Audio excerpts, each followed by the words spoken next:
Hi, everyone. I'm excited to be here today to talk to you about some of the miracle stories that are happening right here in our own city, in our own state, every day.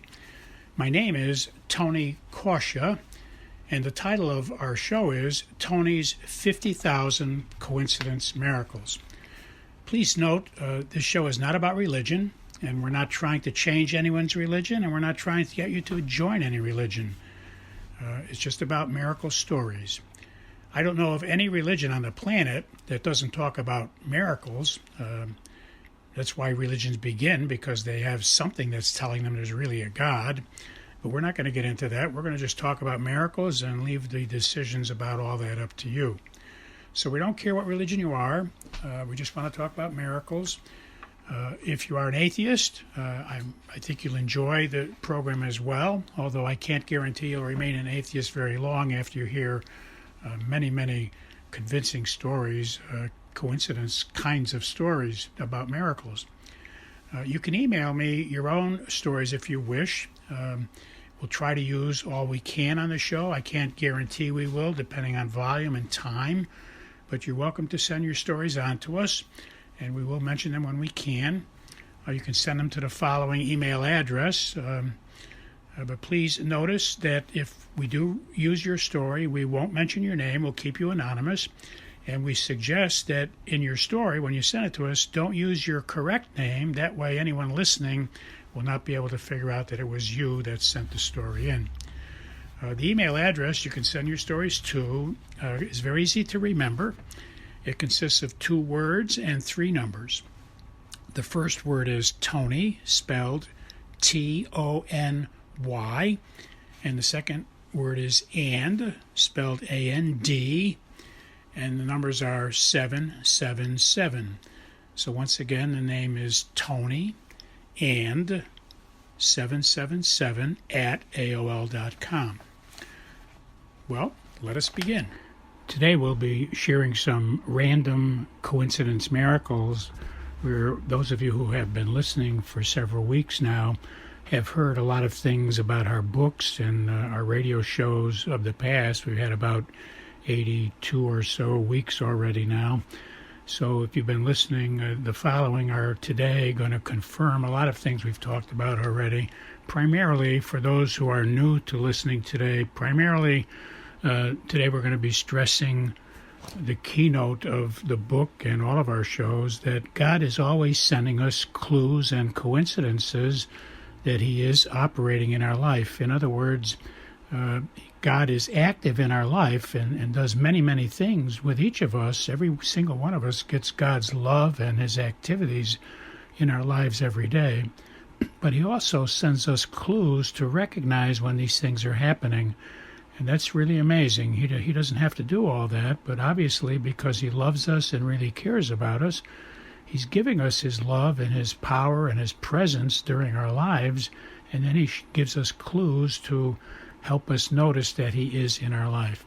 So please look for those signals in what I'm about to share.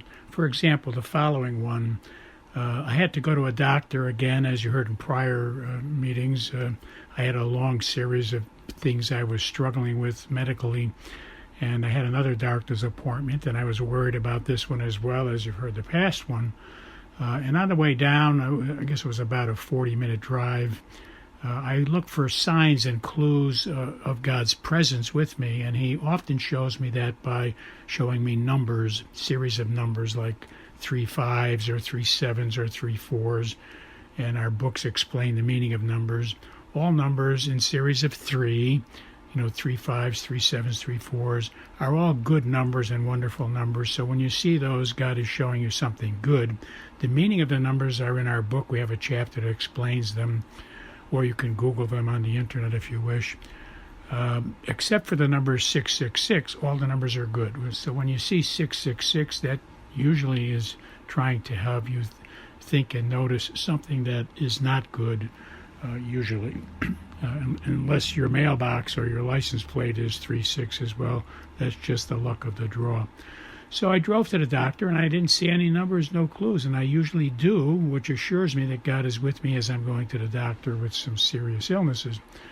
until I got to the parking lot where I was parking my car. And lo and behold, the first car I see as I pull into the parking lot, its license plate was X, the letter X, and then the letter H, and the next letter was H. So XHH.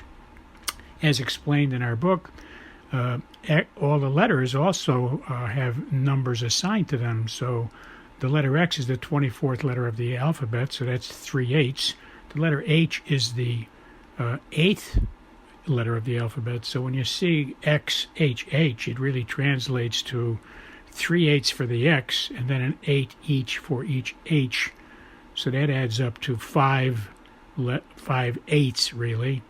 And I won't get into meanings of numbers here, but that's a holy number. And I had 5 of them show up as I pulled into the driveway, which gave me peace.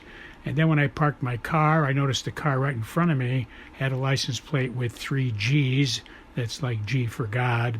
And G is the 7th letter of the alphabet, so that when you see 3 G's, that is similar to seeing 3 7s.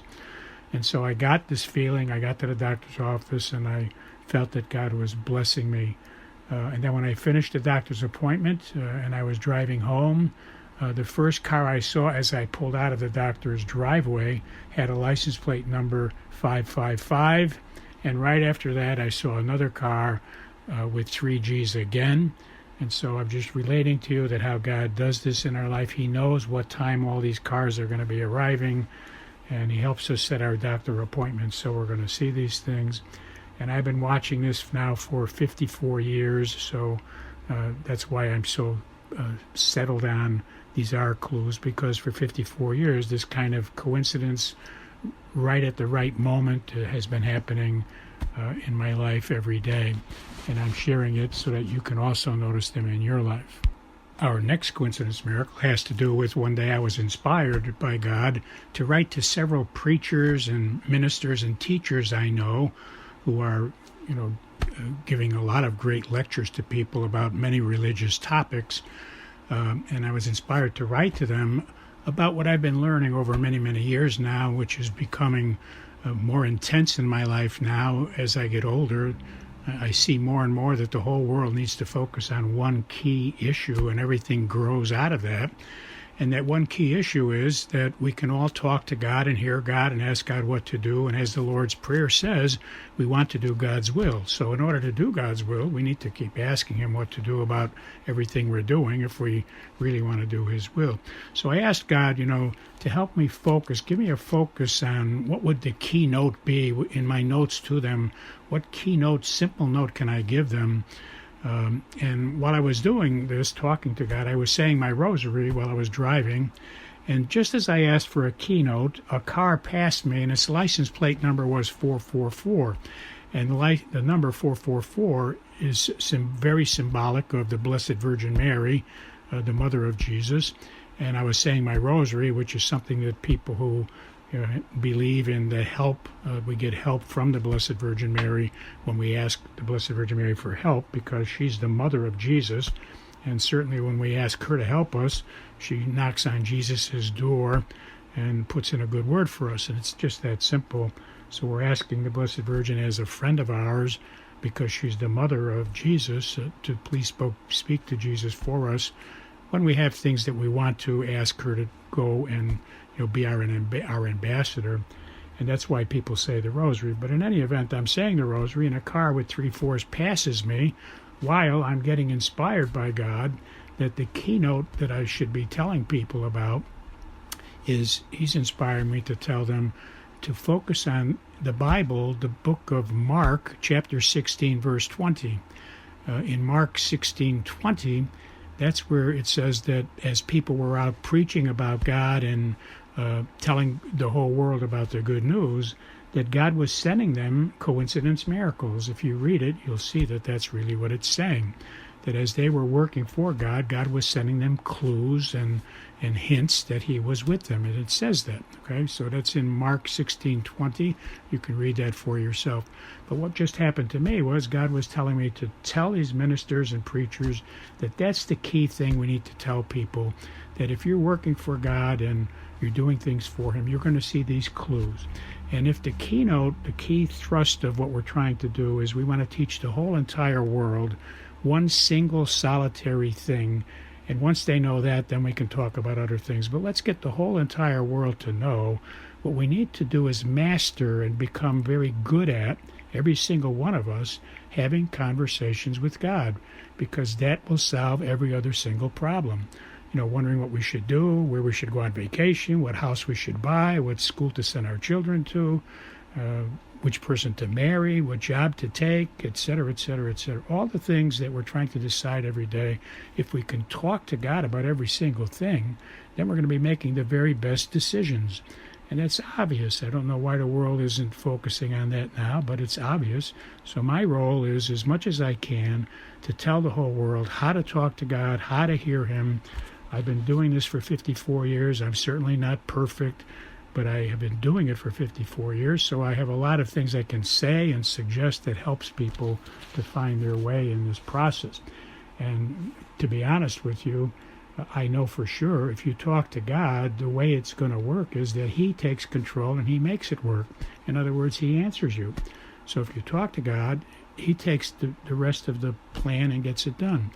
All we got to do is simply one thing. All we got to do is talk to God, and He takes care of the rest because He answers us, and then He sends us the clues.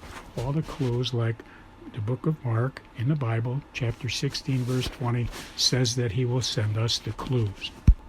So let me summarize that. We need to teach every single person on the planet that what they need to do is have conversations with God, talk to God, ask Him what to do, and tell them that God will take it from there. He'll work out how to answer them and get the answer to them. God can do anything He wants, and He'll figure out how to get them the answer, whether it's by mail, by phone, or by a helicopter, or by inspiration, but generally by inspiration and ideas that He sends into our minds. So that's the thing to teach the whole entire world, and tell them to read the book of Mark, chapter 16, verse 20, which shows that that's what God did, starting with like 2,000 years ago, sending clues, okay? All right, now the next thing I'd like to share is that one day I was inspired by God to go to a park in Connecticut and pass out cards about our book. And I passed out many, many cards that day, something like 160 cards, and in the process had discussions with about 30 people, discussions of like 15 minutes on average, sometimes 20 minutes. People, I hand them the card, they ask a lot of questions about the books. And it's a lot of work, but I got to tell you, it's wonderful, rewarding work because of Mrk16:20. Mrk16:20 says that God will show us clues and evidence that He's with us when we're working for Him like this, teaching the good news and teaching people about God. And so I always get clues. For example, in this particular case, at the end of the day, I was pretty tired. I passed out 160 cards. But I saw a woman near the exit that I had not given a card to earlier, so I approached her and I offered her a card. I was inspired, Tony, one more person, give her a card. So I gave her a card, and she asked me tons of questions. We wound up talking for about 20 minutes, and I'm glad I did that because it held me up for 20 minutes, because the next thing that happened was I was approaching the exit, and a woman ran over to me with her book, and she said, Tony, I've got to tell you what just happened. You and I just experienced a miracle because you gave me your card about an hour ago, and I just got to this chapter in the book I'm reading that says, don't forget to read about your next miracle. And I'm all excited, Tony, because I didn't know this was going to be the next chapter, but obviously you gave me your card, and I'm going to read your book as I told you. I'm going to get your book. And I turned the page, and the beginning of the next chapter is telling me, don't forget to read about your next miracle. So I think you and I just had a coincidence miracle, Tony. I'm so glad we met, and excited me so much to have this happen to me. I've got to tell you, I was very excited. And that's how God gives us clues. He gave me a confirmation at the very end. God bless you all. I'll talk to you next week.